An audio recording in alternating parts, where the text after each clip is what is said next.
근데 지금 뭐 있어요 지금? 한반도보다 조금 더 큰 사이즈 안에 마케도니아, 코소보, 세르비아, 보이보디나 자치주, 보스니아, 몬테네그로, 크로아티아, 슬로베니아, 유고슬라비아 연방이란 국가는요 한 국가 안에 종교가 정교회, 가톨릭, 이슬람, 개신교가 있었고요 8개의 민족이 있었습니다.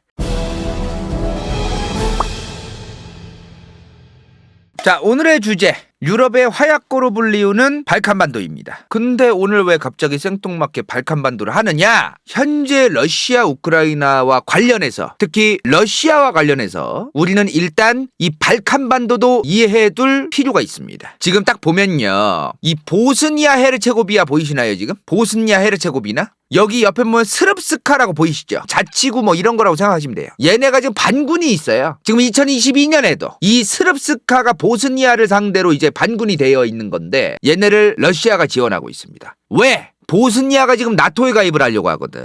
지금 요 근래 러시아 우크라이나의 관계가 굉장히 많이 조명되고 있죠. 자기들의 국가 이익을 위해서는 무슨 짓을 해서라도 우크라이나의 나토 가입은 반드시 막겠다. 요게 이제 러시아의 지금 스탠스잖아요. 유고슬라비아 연방이라는 국가가 있었습니다. 요거 하나의 국가였어요. 지금의 슬로베니아, 크로아티아, 보스니아, 몬테네그로, 코소보, 마케도니아, 세르비아, 보이보디나 자치주 이거 다 포함한 이러한 크기의 유고연방이란 국가가 있었어요. 근데 그 이 유고연방에서 갈라지려고 하던 수많은 민족 국가가 있었다 이 말이야. 그리고 지금 발칸반도에는 수많은 국가가 튀어나왔죠. 이 수많은 국가가 독립하려고 할 때 이때 미국이랑 나토가 바로 개입합니다. 원래는 이렇게 하나로 되어 있던 유고슬라비아에서 얘가 하나였단 말이야. 근데 이제 다 분리된 거거든요 지금. 이게 하나가 분리가 되면은 여기서 얘네를 나토 가입시키려고. 그래서 나토와 미국이 개입한 겁니다. 우크라이나가 지금 나토 가입을 하려고 하는데 이거는 미국과 서방 진영 국가들 솔직한 얘기로 별로 받아줄 생각이 없단 말이에요. 근데 여기는 오히려 나토 가입을 시키려고 미국이 개입을 했다. 전략적으로 지정학적으로 러시아를 견제하려면 이 발칸반도의 나토 국가가 반드시 있어줘야 하는 이유들이 좀 있습니다.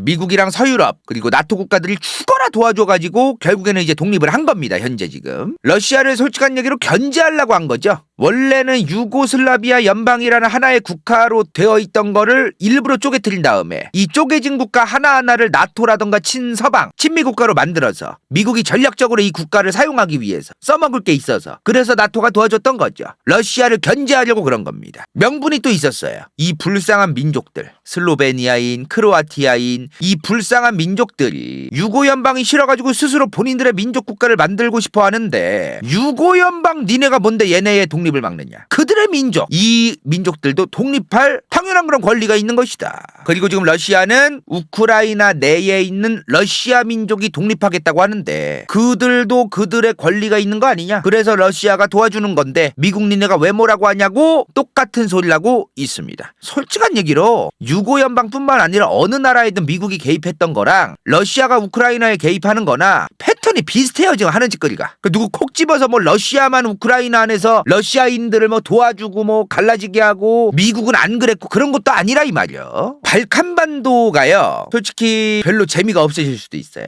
역사적인 내용이 굉장히 복잡하고 생각보다 엄청나게 큰 국가가 있었던 것도 아니고 그래서 별로 재미가 없을 수도 있는데 이 발칸반도를 이해하지 않으면 1차 세계대전이 왜 터졌는지를 도저히 이해할 수 없습니다. 발칸반도가 유럽의 화약고다.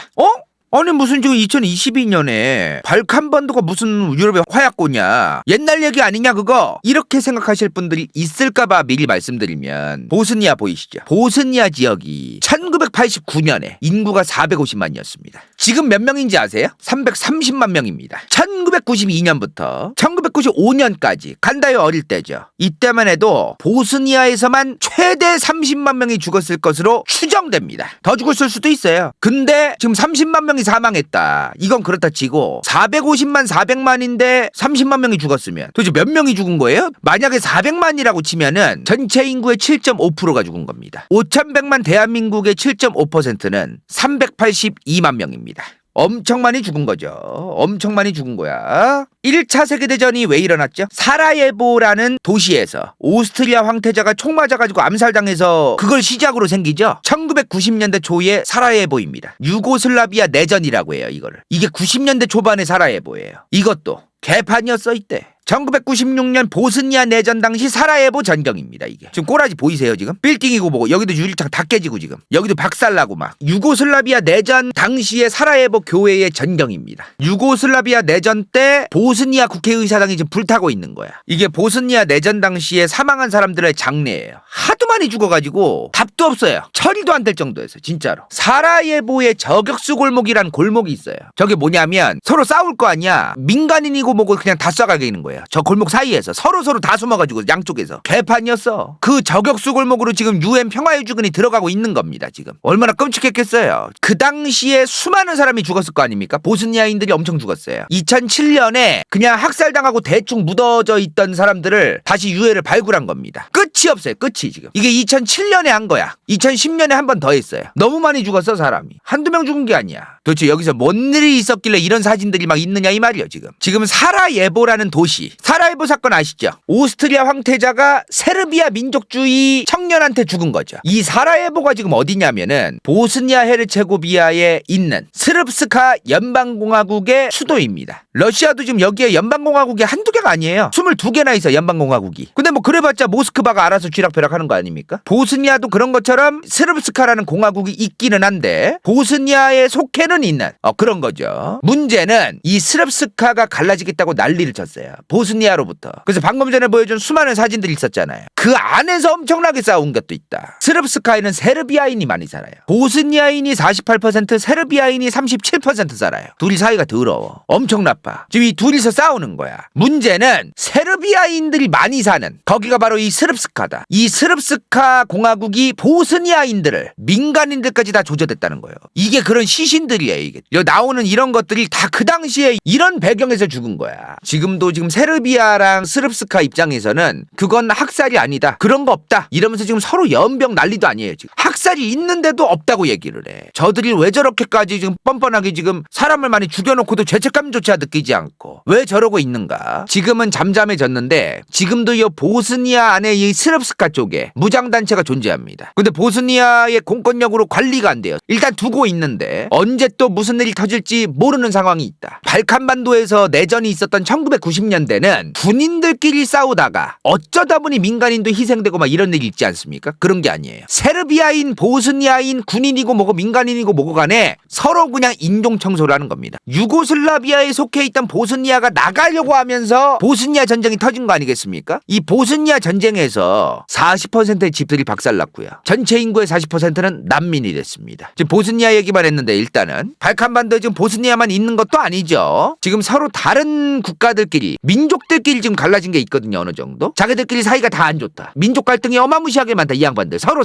근데 여기 사는 민족들이 지금 굉장히 다양하잖아요. 다양한데 또 자기들끼리 사이가 또 안 좋아. 쉽게 생각하면 왜 그러냐면은 서로 역사적으로 서로 통수치고 배신 때리고 난리였습니다. 특정 강대국이 들어가려고 해. 그 강대국이 우리를 이뻐해 주는데 대신 저 민족을 탄압하래. 이런 게 굉장히 많았어요. 반다이오가 중국 편 위구르 편에서 중국 후이족 얘기했었죠. 중국 공산당이 위구르족을 탄압할 때 이 후이족, 이슬람을 믿고는 있지만 중국에 많이 동화된 이 후이족을 이용해서 위구르족들을 탄압했다. 같은 이슬람을 믿는 후이족과 위구르족들은 서로 사이가 안 좋다. 이런 거 얘기 드리지 않았습니까? 영국령 인도제국 해먹으려고 영국이 일부러 인도에 있는 무슬림들과 힌두교도들의 사이를 이간질했댔죠. 결국에 지금 파키스탄하고 인도 사이가 그래서 안 좋은 거 아닙니까? 발칸반도는 마찬가지라는 거예요. 이게 민족들끼리 서로 이간질시키고 서로 이용해서 더 조지게 만들고 이런 일들이 역사적으로 굉장히 많았다. 지금 2022년 이후에도 충분히 국가들 간의 유혈 사태가 일어날지 모르는 아직도 그러한 좀 지역이다. 자, 근데 오늘 이 발칸반도를 본격적으로 듣기 전에 분명하게 이해하고 넘어가야 되는 게 있어요. 이 두 가지는 반드시 이해해야 돼. 세르비아인들 특유의 민족주의, 그리고 유고연방, 유고슬라비아 사회주의 연방공화국, 이 두 가지를 이해해야 된다. 자, 첫 번째, 세르비아인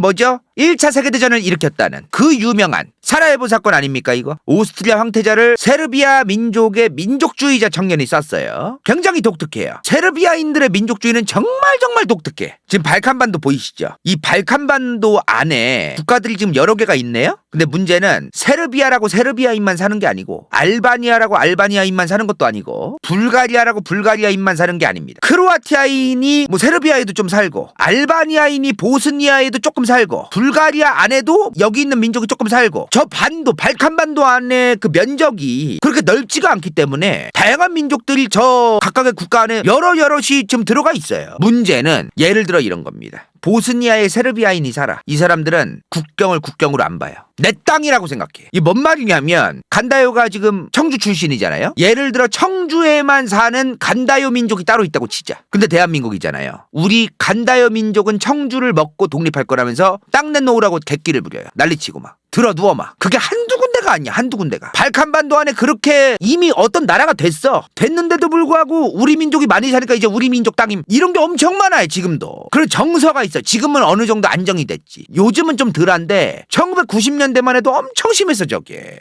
지금 자기들이 어쩌다 보니 슬로베니아에 살게 됐어. 어쩌다 보니 크로아티아에 살게 됐어. 내가 슬로베니아인이 아니야. 크로아티아인이 아니야. 보스니아인이 아닌데 어쩌다 보니 그냥 소수민족인데도 여기 살아왔으니까. 근데 나라가 이제 생겼네? 그러니까 갑자기 생긴 저 나라에 본인들이 속하기 싫은 거야. 그렇다고 자기 민족이 원래부터 소수긴 해도 이 지역에서 이 나라에서 지금 살아갈 수밖에 없잖아요. 그것도 싫은 거예요. 떠나기 싫은 것이고. 나라의 이름만 바뀐 거야. 발칸반도의 이 나라의 이름은 나라의 이름만 붙여진 느낌이 있어요. 다수가 살지. 슬로베니아에는 슬로베니아인이 많이 살고 크로아티아에는 크로아티아인이 많이 살아요. 그러나 그렇다고 해서 저 사람들이 90% 이상을 차지하고 그러지 않는다 이 말이에요. 그걸 우리가 좀 이해하고 발칸반도를 바라볼 필요가 있다. 원래부터 이 발칸반도 여기저기에 다 그냥 섞여가지고 살았는데 갑자기 나라의 국경은 정해졌고 어거지로 일단은 쪼개진 거 아닙니까? 쪼개자마자 막 그래서 어쩌라고 여기가 왜 슬로베니아냐 여기가 왜 보스니아냐 여기가 왜 몬테네그로냐 막 그러면서 막 사방팔방에서 막 난리가 나는 거야 막. 그런 게 있다는 거예요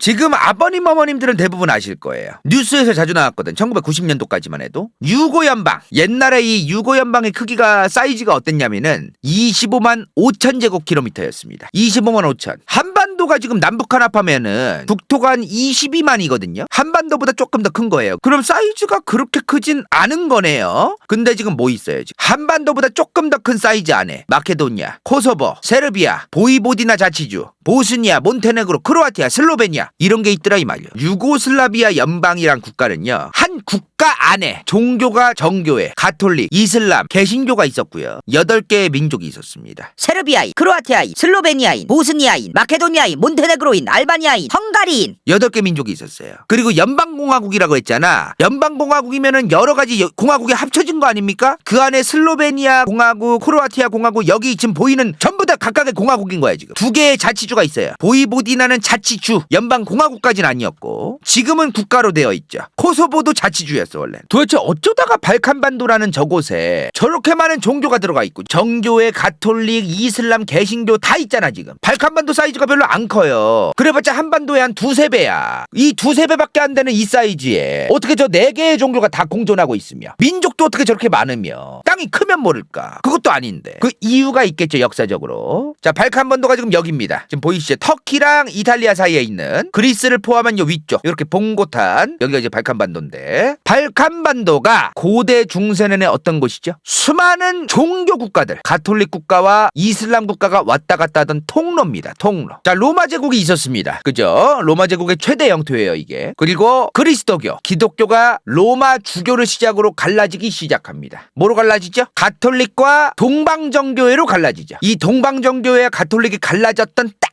경계지점이 바로 발칸반도다 이 말이야. 가톨릭을 믿어라 개소리하지 마라 정교회가 진리다 하면서 오지게 싸웠던 그 경계지점이 발칸반도였다. 자 근데 이슬람 국가들이 올라오기 시작하죠. 올라오기 시작하는 그 길목도 발칸반도예요. 게다가 나중에는 오스만 제국이 먹었던 지역도 발칸반도입니다. 지금 현재까지도 이러한 것 때문에 이 보스니아 헤르체고비나의 보스니아인들은 전체 인구 중에 50%가 이슬람을 믿어요. 그리고 31%는 정교회를 믿고 15%는 가톨릭을 믿습니다. 문제는 서로 사이도 더러워요. 이러한 역사적인 여러 가지가 있었고 그러다가 또 어쩌다 보니 또 이렇게 국경이 또 정해지고 이러한 과정들을 통해서 현재까지 왔다. 발칸반도는 이런 여러 가지 때문에 민족도 많고 종교도 많고 하여튼 엄청 많구나. 민족이 다양하죠. 그죠? 발칸반도가 과거 고대 그리스 시대에 그리스가 굉장히 번성했었잖아요. 뭐 아테네도 있었고 스파르타도 있었고 그 폴리스들 많았던 도시국가 많았던 시대 아시죠? 그 시절 바로 위야. 그래서 고대 그리스의 영향을 받았어요. 이후에는 로마의 영향을 받죠. 그러다가 로마가 어떻게 돼? 서로마 동로마로 쪼개지죠? 그러다가 서로마가 망해요. 게르만족이 욜로 내려오면서 개박살납니다. 게르만족이 어디 살다가 욜로 온 거예요? 지금의 동유럽 쪽에 있다가 내려온 거예요. 이 동유럽의 옆에 시베리아라던가 이런 데서 훈족, 흉노족과 연관이 있을 가능성이 있을 것으로 추정되는 훈족이라는 그 유목민족들이 게르만 민족을 개패는 거야. 그래가지고 게르만 민족이 안 되겠다, 여기 있으면 되겠다 해가지고 내려왔다. 그리고 훈족이 지금 게르만 민족들을 쫓아냈어요. 얘네가 여기서 쫓아내고 끝나는 게 아니죠. 발칸반도까지도 내려오려고 난리를 쳤을 것이고, 게르만 민족이 서유럽에서만 있었던 것도 아니에요. 이 양반들이 또 동로마 쪽으로도 가려고 한 민족들도 있고, 하여튼 좀 엄청 복잡해지는 거야 점점. 자, 어찌됐든 흉노족이 이제 게르만족을 내쫓았습니다. 그리고 흉노족도 잠시 이제 다른 데로 가요. 그리고 지금의 동유럽 쪽이 잠깐 펴 빈집이 돼. 특정 강한 세력들이 있고 그렇지도 않았어. 그냥 유목민족 부족들 깨작깨작 막 이렇게 사는 그런 지역이었어요. 공실이었다. 이때 슬라브족들도 시베리아로 튀어요. 슬라브족들이 원래 이 동유럽 쪽에 또 있었거든. 게르만족이 내려가고 난 다음에 슬라브족들도 여기 있었단 말이야. 이 양반들도 유목민족들이 하도 설쳐대니까 지금의 시베리아 쪽으로 도망갑니다. 근데 도망가서도 뭐 여기 중앙아시아랑 몽골이랑 이런 데도 유목민족이 많으니까 슬라브족들이 여기 있다가 또 요로 갔다가 막 발칸반도까지 가고 이리 가고 저리 가고 막 난리도 아니었어. 슬라브족들도. 지금 뭐요? 발칸반도는 고대 그리스, 고대 로마, 이후엔 게르만족, 다른 유목민족, 그리고 슬라브족. 나중 가서는 또 이것도 있었어요. 키예프루스. 지금 러시아, 벨라루스, 우크라이나인들의 조상으로 알려져 있는 바이킹의 후예 키예프루스라는 게 있었다 이 말이요. 이 양반들도 이제 발칸반도 쪽으로 좀 조금씩 내려오고 막 그랬었어요.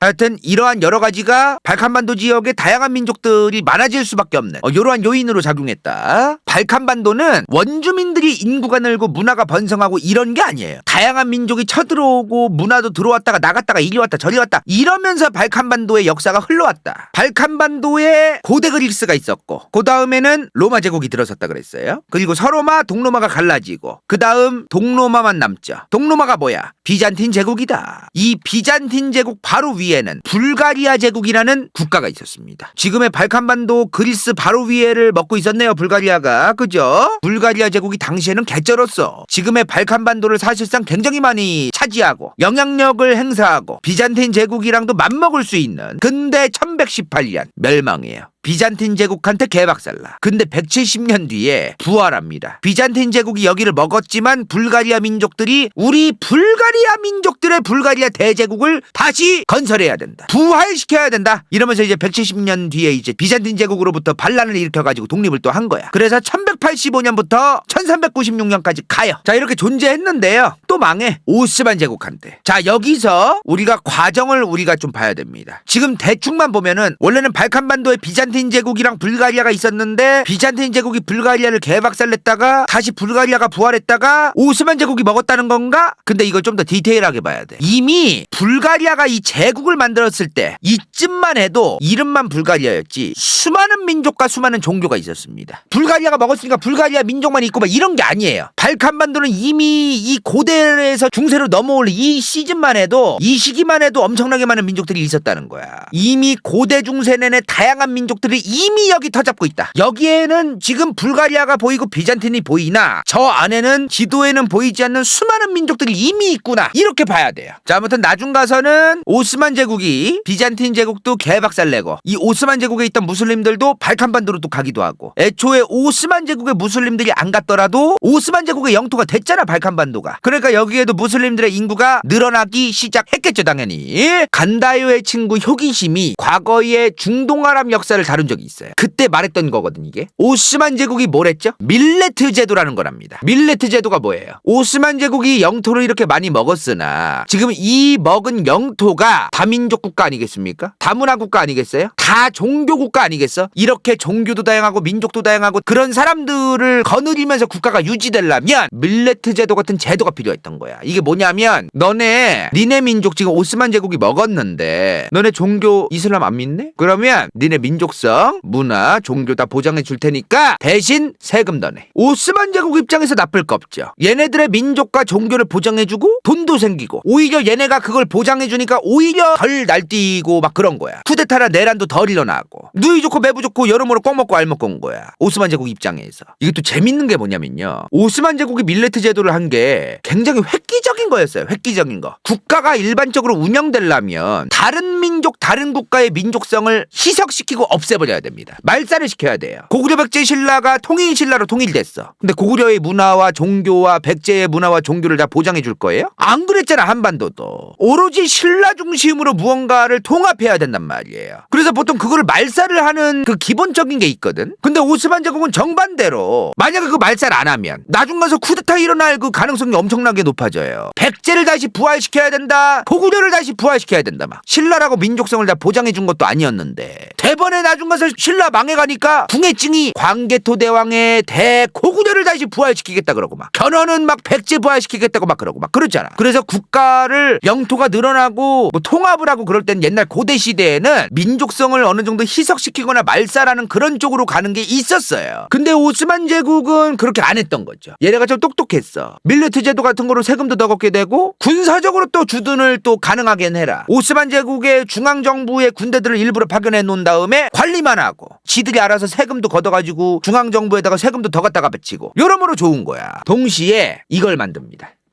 얘네 체리.